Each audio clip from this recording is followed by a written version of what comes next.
आज हम लोग शुरू करने जा रहे हैं इंटरनेट। तो इंटरनेट का कुछ बेसिक कॉन्सेप्ट पता होना चाहिए। देखो, ये शब्द जो है इंटरनेट, ये दो शब्दों से मिलकर बना है। पहला शब्द है इंटर और दूसरा जो शब्द है वो है नेट, इंटरनेट। इंटर का मतलब होता है इंटरनेशनल, ठीक है,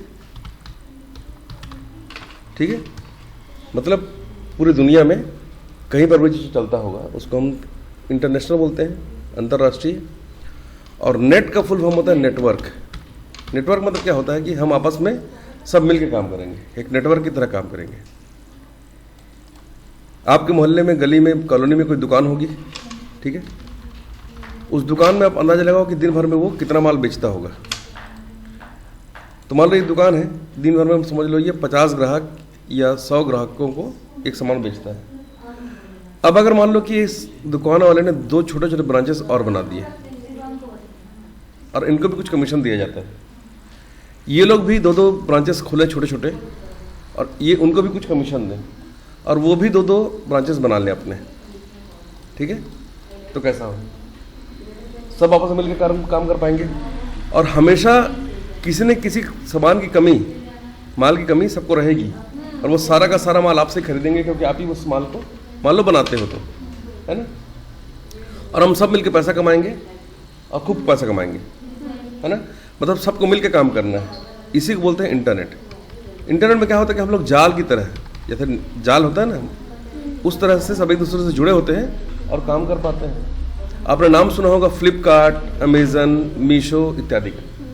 ये लोग क्या करते हैं, ये लोग कस्टमर तक का माल बहुत ही कम रेट तक में पहुंचाते हैं। उसका कारण क्या है कि मान लो कि कोई माल यहाँ पर बनता है तो ये लोग डायरेक्ट यहाँ से इस माल को उठाते हैं और सीधा कस्टमर के हाथ में दे देते हैं। तो बीच का जितना भी कमीशन होता है रिटेलर का, है ना, थोक व्यापारियों का, वो पूरा कमीशन जो है वो ग्राहक को उसका फ़ायदा होता है, ठीक है। इस तरीके से बहुत ज़्यादा माल उन लोग बेच पाते हैं, ठीक है। इंटरनेट को समझने के लिए आप ये समझो कि एक छोटा सा ऑफिस है आपका और आप खुद का एक इंटरनेट बनाना चाहते हो, ठीक है। आप लोग आपस में नेटवर्क से जुड़ के काम करना चाहते हो, तो क्या करना पड़ेगा। ये मेरा कंप्यूटर है, इस कंप्यूटर को इस कंप्यूटर से जोड़ दिए, फिर एक कंप्यूटर यहाँ पर है, एक कंप्यूटर यहाँ पर है, एक कंप्यूटर यहाँ पर है, ठीक है। मानो कि एक जो कंप्यूटर है वो लगा हुआ फ्रंट ऑफिस में, एक ही हमारा जो मैनेजर का रूम है वहाँ पर, यहाँ एक लगा हुआ है कंप्यूटर, एक गोडाउन में लगा हुआ है ना, और एक अंदर में आपका जहाँ पर MIS का काम होता है वहाँ पर लगा हुआ है, और बीच में जो सर्वर है। तो क्यों ना इन सभी कंप्यूटर को आपस में हम किसी तरीके से जोड़ दें, इस तरीके से, ठीक है। अब सब आपस में बात भी कर पाएंगे, डेटा का आदान प्रदान भी कर पाएंगे और इस तरीके से हम इस नेटवर्क में काम कर पाएंगे। ऐसे नेटवर्क हम बोलते हैं लैन, ठीक है। क्या बोलते हैं, लैन। लैन का फुल फॉर्म होता है लोकल एरिया नेटवर्क। अगर आप गूगल ओपन करोगे और वहाँ पर आप लिखोगे लैन नेटवर्क, तो आप देख पाओगे कि यहाँ पर इसका फुल फॉर्म लिखा हुआ है लैन नेटवर्क का local area network. Local area network में क्या होता है कि एक सर्वर होता है और सारे कंप्यूटर को हम उसमें इस तरीके से जोड़ देते हैं। इस तरीके से जो है लैन वो काम करता है। तो एक कंप्यूटर और सारे कंप्यूटर को हम इस तरीके से उसमें जोड़ देते हैं, ठीक है। इस तरीके से एक छोटे से ऑफिस में हम इस काम को कर सकते हैं। कॉपी में नोट डाउन कर लो, लैन और उसका फुल फॉर्म है लोकल एरिया नेटवर्क, ठीक है। तो किसी भी छोटे ऑफिस में, किसी भी ऑफिस में अगर आपको कोई सेटअप लगाना है नेटवर्क का, तो आप लैन के माध्यम से काम कर सकते हो। इसका फ़ायदा क्या होगा कि सारे कंप्यूटर किसी भी समय किसी भी डेटा का आदान प्रदान बहुत ही आसानी से कर सकते हैं, ठीक है। इसी नेटवर्क में आप एक प्रिंटर को जोड़ दीजिए। अब मान लीजिए कि आपके ऑफिस में 10 कंप्यूटर हैं, उस 10 कंप्यूटर्स में से जब भी कोई प्रिंट दिया जाएगा तो वो उस एक ही प्रिंटर से प्रिंट हुआ करेगा, ठीक है, ठीक है। मतलब बार बार आपको इस टेबल से उस टेबल पर जाने की जरूरत नहीं है कि मैंने डेटा बनाया है, थोड़ा चेक कर लो और ये कर लो, नहीं। आप अपने कंप्यूटर से डेटा भेजो, यहीं से मैसेज करो एक कंप्यूटर से दूसरे कंप्यूटर में और हम आपस में बात कर सकते हैं। मान लो एक ऑफिस में, ऐसे कई ऑफिस हैं मेरे शहर में, और सारे कंप्यूटर को एक साथ जोड़ना है, तो हम यूज़ करेंगे मैन नेटवर्क का, मतलब मेट्रोपॉलिटन एरिया नेटवर्क। इसमें क्या होता है, बहुत सारे अलग अलग लैन को जोड़कर एक बड़ा नेटवर्क बनाया जाता है। इसको हम बोलते हैं मेट्रोपॉलिटन एरिया नेटवर्क। जैसे कि यूनिवर्सिटी का कैंपस है, एक ऑफिस का बिल्डिंग है ना, एक रेसिडेंट एरिया है, एक गवर्नमेंट बिल्डिंग है, इन सभी को में जो लैन लगे हुए हैं उनको आपस में जोड़कर जो नेटवर्क बनाया जाता है उसी को हम बोलते हैं मेट्रोपॉलिटन एरिया नेटवर्क। कॉपी में फटाफट नोट कर लो, मैन मेट्रोपॉलिटन एरिया नेटवर्क। अब मान लो एक शहर से दूसरे शहर को नेटवर्क के माध्यम से जोड़ना है, जिसमें हमको कोई इंटरनेट का यूज़ नहीं है, हम आपस में सिस्टम्स को जोड़ना चाहते हैं, कंप्यूटर्स को जोड़ना चाहते हैं, तो हम वहाँ पर यूज़ करेंगे वैन। वैन नेटवर्क किसको बोलते हैं, वैन बोलते हैं वाइड एरिया नेटवर्क, जिससे हम एक शहर के नेटवर्क को दूसरे शहर के नेटवर्क से जोड़ते हैं। वाइड एरिया नेटवर्क में क्या होता है कि अपना एक नेटवर्क बनाए जो बड़े लेवल का नेटवर्क है, जिसमें अलग अलग गांव और शहरों को जोड़ दिया गया है। इसको हम बोलते हैं वाइड एरिया नेटवर्क। तो लैन एक छोटे से ऑफिस के लिए, मैन एक पूरे शहर के लिए, और वैन एक पूरे कई शहरों को आपस में जोड़कर एक पूरा नेटवर्क बनाते हैं। ठीक है, अब ये नेटवर्क मान लो हमको कहीं पर भी यूज़ करना है, घर पर भी यूज़ करना है, बिलासपुर में भी यूज़ करना है, दिल्ली में भी यूज़ करना है, विदेश में भी यूज़ करना है, तो ऐसा नेटवर्क जो नेटवर्क का भी नेटवर्क है, जो सभी नेटवर्कों का एक पूरा नेटवर्क है, उसको हम बोलते हैं इंटर नेटवर्क, मतलब इंटरनेशनल नेटवर्क, मतलब इंटरनेट। ठीक है, इंटरनेट की जब आप यूज़ करते हो तो इसमें एक शब्द आता है www। इसका फुल फॉर्म क्या होता है, वर्ल्ड वाइड वेब। ठीक है, और जब भी आप कोई इंटरनेट पे कोई चीज़ सर्च करते हो तो सबसे शुरू में लिखा होता है HTTPS या HTTP। इसका मतलब क्या होता है, हाइपर टेक्स्ट ट्रांसफर प्रोटोकॉल। ठीक है, इसको बोलते हैं हाइपर टेक्स्ट ट्रांसफर प्रोटोकॉल। ये एक प्रोटोकॉल है, ये एक नियम है, जिसके नियमों को मानते हुए आपको काम को करना है। यहाँ पर देखो HTTPS में यहाँ पर लिखा हुआ है S, HTTPS।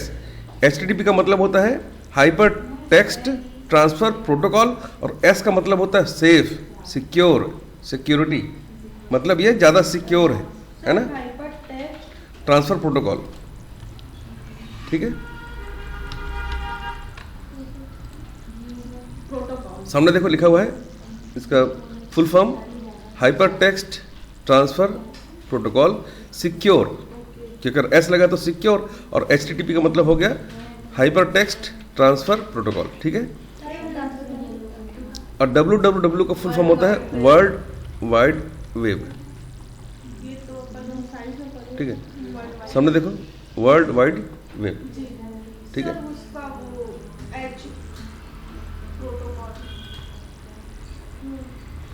ठीक है, तो इसके अनुरूप हम लोग को काम करना पड़ता है। तो कुछ प्रोटोकॉल होता है, उनके अनुसार ही हमको काम करना पड़ता है, तभी हम लोग इंटरनेट को सुचारू रूप से चला सकते हैं। ठीक है, तो नेटवर्क को समझने का सबसे अच्छा तरीका ये है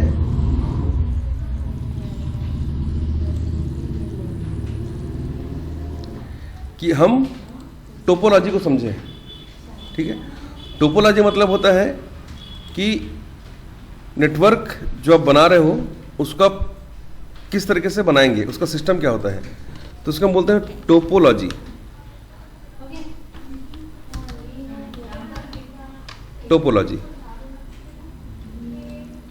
ठीक है, टोपोलॉजी में क्या होता है कि अलग अलग तरीके के नेटवर्क होते हैं, जिनके टाइप होते हैं, उन्हीं टाइप को हम बोलते हैं टोपोलॉजी। जैसे यहाँ पर देखो कुछ टोपोलॉजी के यहाँ पर टाइप्स दिए हुए हैं, इसको देख के आप समझो कि जैसे कि रिंग टोपोलॉजी। रिंग टोपोलॉजी में क्या होता है कि जो टोपोलॉजी होता है, रिंग टोपोलॉजी, इसमें क्या होता है कि इसमें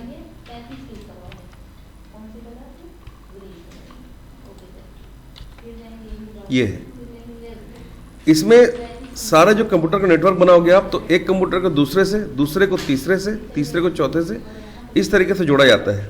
इसको हम बोलते हैं रिंग टोपोलॉजी। मान लो अब ये वाला नेटवर्क खराब हो गया, ये कंप्यूटर में अब काम नहीं हो पा रहा है, तो ये सारे कंप्यूटर इधर से जुड़े हुए हैं, ये काम कर लेंगे। लेकिन मानो कि इसमें से ये वाला नेटवर्क किसी कारण से कट हो गया है और ये नेटवर्क भी कट हो गया है, तो अब ये जो दोनों कंप्यूटर हैं ये दोनों काम नहीं कर पाएंगे।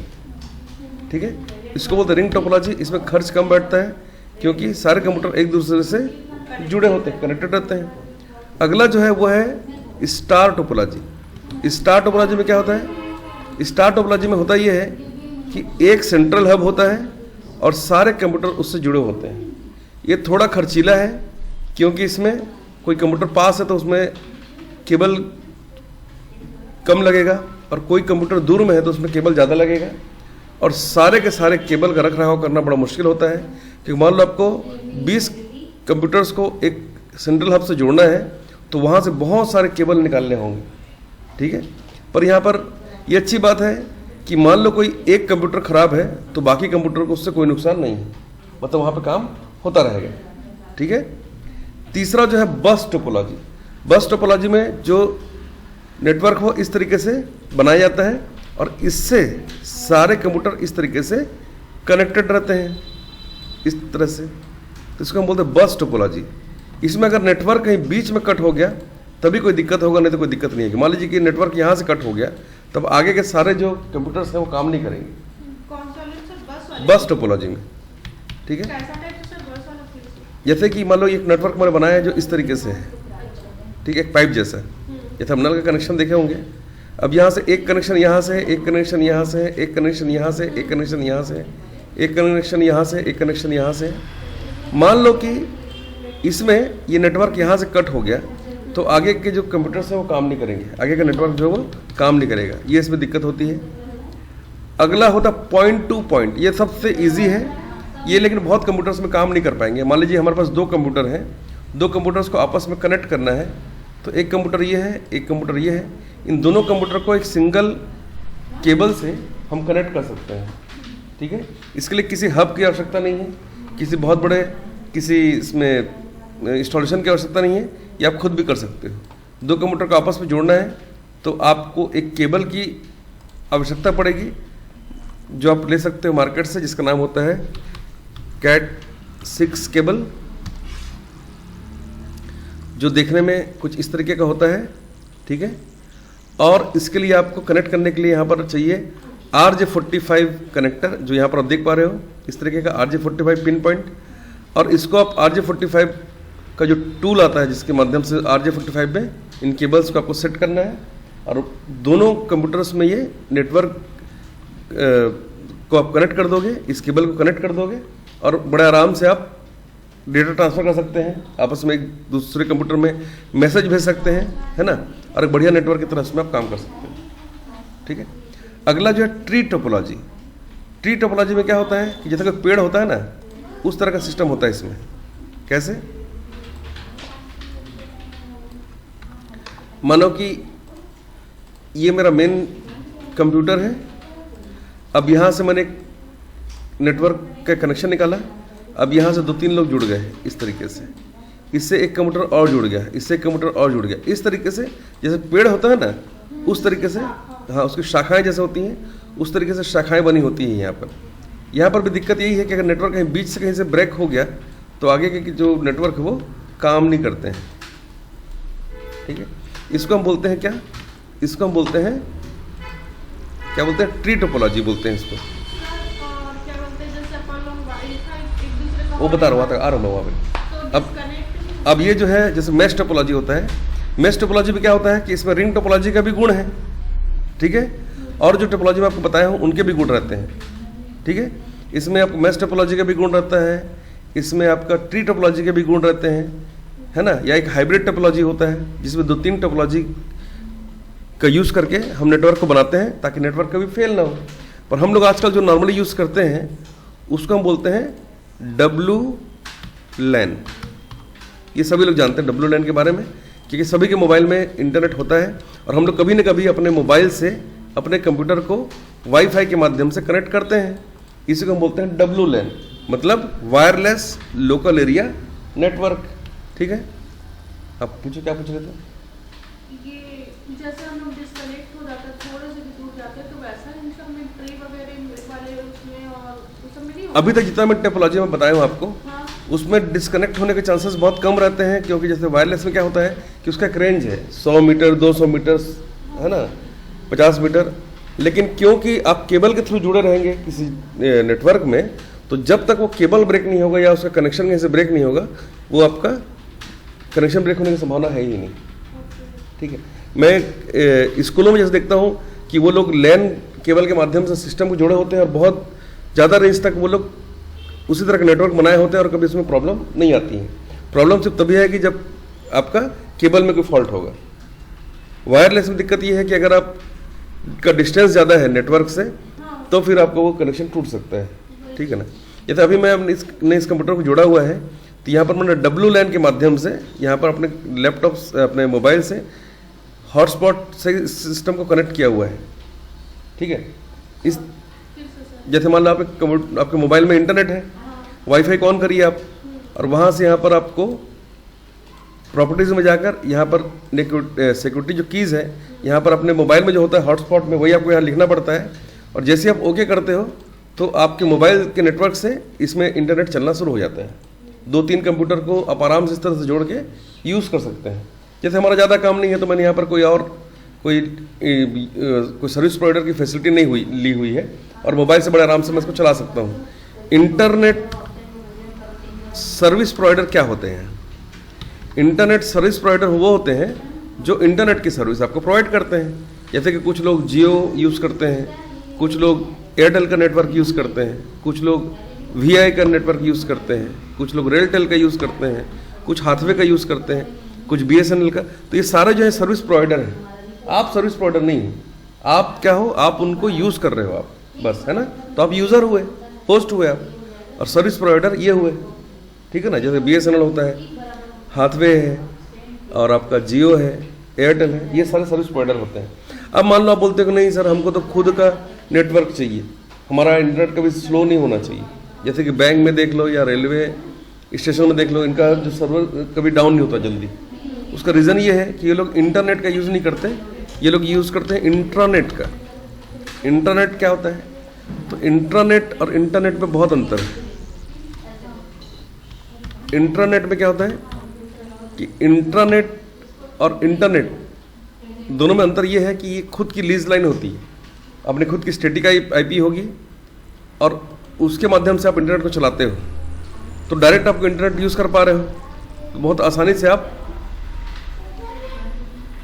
इसमें काम कर सकते हो। ठीक है, इसको आप ऐसे भी समझ सकते हो कि जैसे इंटरनेट में लाखों करोड़ों लोग एक साथ जुड़े रहते हैं। ठीक है, क्योंकि बहुत सस्ता भी है, बहुत आसानी से आप काम भी कर सकते हो। लेकिन इंटरनेट में क्या होता है? इंटरनेट देखो, कोई भी कहीं से भी जुड़ रहा है। इंटरनेट में क्या होता है कि एक समझ लो एक इस तरह का हम लोग यूज़ कर रहे हैं। ठीक है, तो आप डायरेक्ट इंटरनेट के लिए एक लीज लाइन लिए हुए हैं, जो नेटवर्क सिर्फ आपके लिए है। देखिए, यहाँ जैसे इंटरनेट का यूज़ कर रहे हैं, तो ये ओपन नहीं है, ये आपके लिए एक पर्सनल इंटरनेट है। सर ये VPN वगैरह होता है ना इसमें? हाँ बिल्कुल, इस तरह के सिस्टम आप काम कर सकते हैं। ठीक है, जैसे मान लो एग्जांपल से मैं समझाता हूँ आपको। आप ऐसे समझो इसको कि जैसे कि ये पानी की टंकी है। अब हम सबको पानी चाहिए ना, तो यहाँ पर एक पाइपलाइन बिछा दी गई है पूरे शहर में हमारे। यहाँ से एक नल का कनेक्शन खींचा गया है, यहाँ पे एक नल का कनेक्शन, और ऐसे करके पूरे शहर को पानी की सप्लाई दी जाती है। ठीक है, इस तरह के सबको पानी सप्लाई दी जा रही है। ठीक है, आखिरी व्यक्ति ये है रेड वाला। अब यहाँ पर जो गली गली में दिया गया पानी कनेक्शन, ये लोग बोलते हैं हमको भी पानी चाहिए, तो हमको भी कनेक्शन चाहिए, तो ये लोग भी निकालना शुरू कर दिया। कनेक्शन देना पड़ा, इनको ऑथराइज किया लोकल गवर्नमेंट ने, और इनको भी पानी कनेक्शन दिया जा रहा है। अब यहाँ पर बंदा बोला मेरे को भी चाहिए, तो लो भाई तुम भी ले लो। अब यहाँ पर से 2 लोग बोल रहे हमको भी पानी कनेक्शन चाहिए। ये इंटरनेट कहीं से भी कोई यूज़ कर सकता है। अब ये है बैंक। क्या है ये कोई बैंक है। बैंक बोलता है नहीं, मैं कैसा नेट चाहता हूँ कि मैं सभी के डेटा को चेक कर सकूँ, सभी कस्टमर को सिक्योरिटी पूरा दे सकूँ मैं, है ना। और मेरे जो कस्टमर्स वो खुद अपना चेक कर सके, इंटरनेट के माध्यम से अपना बैलेंस चेक कर सके, अपने पैसे निकाल सके, लेकिन वो दूसरे का पैसा नहीं निकाल पाए, अपना ही यूज़ कर सके। तो बैंक के पास खुद का एक नेटवर्क होता है, खुद का एक इंटरनेट होता है, जिसको हम बोलते हैं इंट्रानेट। क्या बोलते हैं? इंट्रानेट। ठीक है। इसमें क्या होता है, बैंक ने एक अलग से एक नेट का कनेक्शन लिया हुआ है, खुद की एक पर्सनल पाइपलाइन है, इसके बीच से कोई पाइप नहीं लगा सकता। इसने ये डायरेक्ट प्रोवाइडर से लिया है एक फैसिलिटी, और ये खुद अपना इंटरनेट यूज़ करेगा। इसके इंटरनेट पे कोई दूसरा नहीं घुस सकता। आप बोलोगे मेरे को भी यहाँ पे कनेक्शन चाहिए, नहीं मिलेगा आपको। इसे बोलते हैं इंटरनेट। समझ गए? ठीक है, इस तरीके से। ठीक, इस तरीके से हम लोग इसमें काम कर पाएंगे। समझ गए? तो इंटरनेट को समझने के लिए इतना ज्ञान पर्याप्त है। और अभी आप लोग को जो इंटरनेट में सीखना है,